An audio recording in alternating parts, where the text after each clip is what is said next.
Hi, I'm Sirah Robb, Director and Principal of Wythes Real Estate, and today we've got Josh Carleton here from SMS Finance to talk to us about all things first home buyers. Thanks for coming, Josh. Thanks for having me.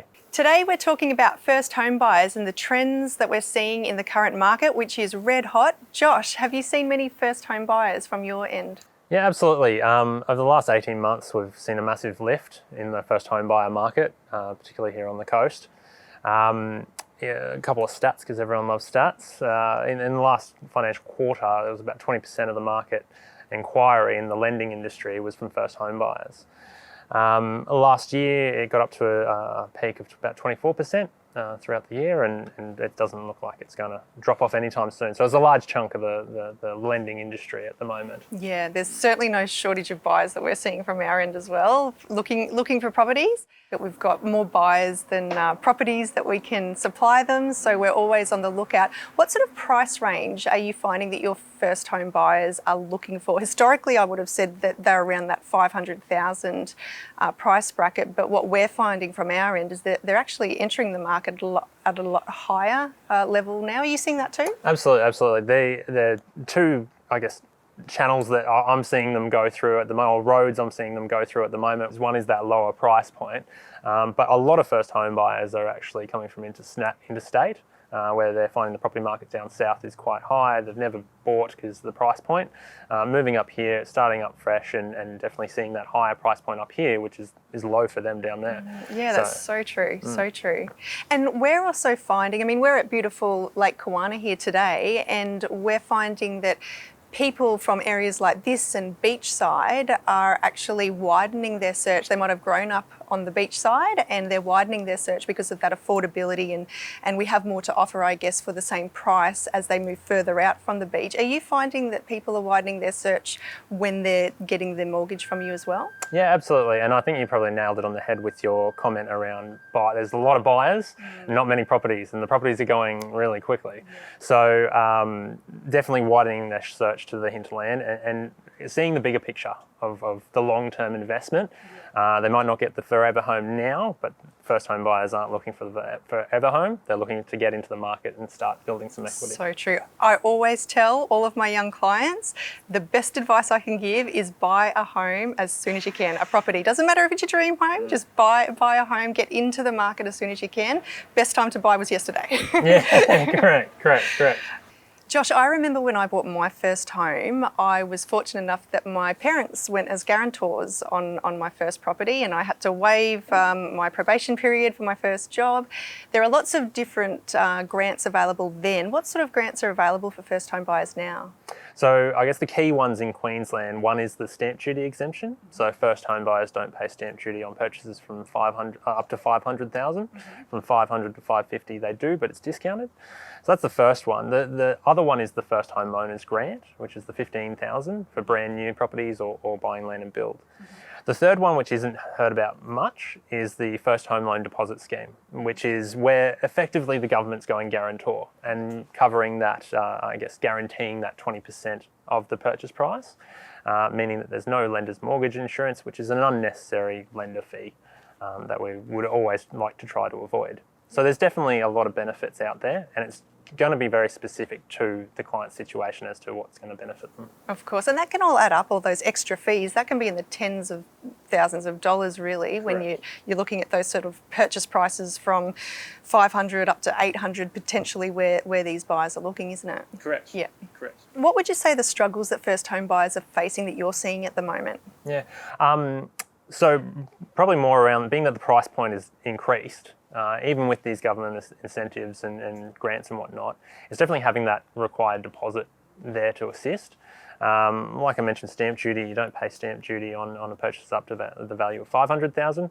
But if you're looking at an $800,000 property, which many first home buyers are, that can be up to, say, $25,000 worth of stamp duty that the client needs to have in cash, and that's without even contributing towards the purchase, towards their deposit. Yeah, so it's all that around that deposit is the challenge. Correct. Yeah. And we have seen a lot of pickup with regards to guarantors and gifted funds from family members. So guarantors is obviously where the mum and dad assist by using the equity in their home to help with the purchase. And sometimes that situation doesn't help because mum and dad want to sell or downsize and things like that. But they're happy to assist with a gift of funds that can bridge the gap between what the first home buyers have and what they need to get in. And can you use that straight away, or do you have to have had those funds in your account for a certain period of time? Yeah, each lender's different. So each lender does something different that the others don't. So it's definitely, I guess the short answer is no, they don't. However, it also comes back to the individual circumstances. In some situations, we can use their rental history to show that they've got the propensity to put money away and not touch it. So they've been paying $500 per week for 6 months. So it's about $13,000. Well, that shows their ability to meet a commitment. It's so good to see all of those grants that are available for first home buyers, particularly up to that $800,000-900,000, where some of these first home buyers are entering the market, because it provides that competition for our sellers as well, and they can be in there with a chance to put an offer in. We're obviously receiving multiple offers for properties at the moment on pretty much every property, but it gives them a chance to be in there and at the table, which is great. Yeah, definitely. And in the current market, the amount of people that I'm seeing who are now able to use their equity from the sale of their property to buy their forever home, or even downsize or just reduce debt, seems to be a very common theme across the market. And we only see this great market continuing. I would say we've at least got 12 months worth of buyers to sustain the market that we've got at the moment. We just don't have enough properties for these buyers. So I think that will continue, and the outlook is positive for us. And for first home buyers, where they're seeing that value, particularly in our hinterland market, is the areas where you do get more bang for buck. They've got the space, and it's the areas potentially not so close right into the hinterland, but your outskirts like your Coran, your Pinbarren, your Imbil has been a little bit of a hot market, your Tutchakoi areas as well, where they can find something for sort of 600, 800,000, whereas in Karoi at the moment you've got an average sale price of the high 600s basically. So they are pushing out further, and the great thing is people don't have to travel far, and they're at the beach within half an hour. From where we are here today, you've got a 45-minute drive up the Bruce, so a nice 100 k's an hour up there. Everything's connected, and people aren't so worried about driving. So it's great that there are affordable properties in our hinterland area that we specialise in that they can snap up.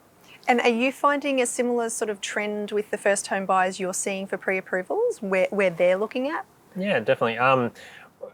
A lot of first home buyers do ask about the estates and the larger estates here on the coast, but they're also looking at established properties because the land releases that are available throughout the coast and the hinterland are so far away. They're looking for something established that they can get in sooner and get out of the rental race. Yeah, and we have such an undersupply of land in the hinterland. So that's what we find is most of our first home buyers are looking for those established properties, and if there's any land, they're onto it straight away like everyone else. I think a great thing about that is what we're hearing from some of our first home buyers is that the bang for buck they're getting and the future growth that they might see from properties that are established and in the areas that we specialise in, that will go up higher. So their future is assured with that as well.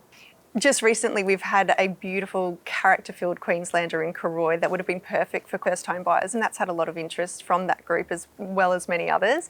And we've had a large acreage in Traviston, again charming Queenslander on quite a large acreage that first home buyers have been interested in. What sort of properties have you found that your first home buyers are applying for?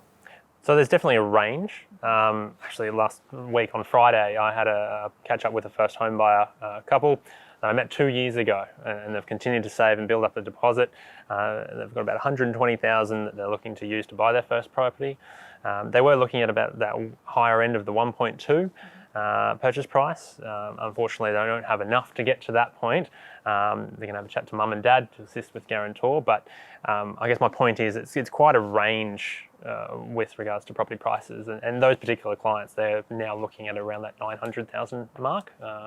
So it's quite a range. And they were looking at 1.2, but now they're looking at 900 because the amount of deposit they have supports that kind of entry. Correct. Yeah. Correct. Perfect. Well, Josh, thanks so much for joining us today. I'm sure there's lots of first home owners who would have got a lot of value out of your insights. So appreciate you coming along. Thanks for having me. And if you're a first homeowner looking to get pre-approved for your purchase, make sure you see Josh and the team at SMS Finance. And if you're an owner who has a property that sounds like something first homeowners might be interested, up to that 900,000 in the hinterland, make sure you have a chat with us at Wythes Real Estate. We'd love to hear from you.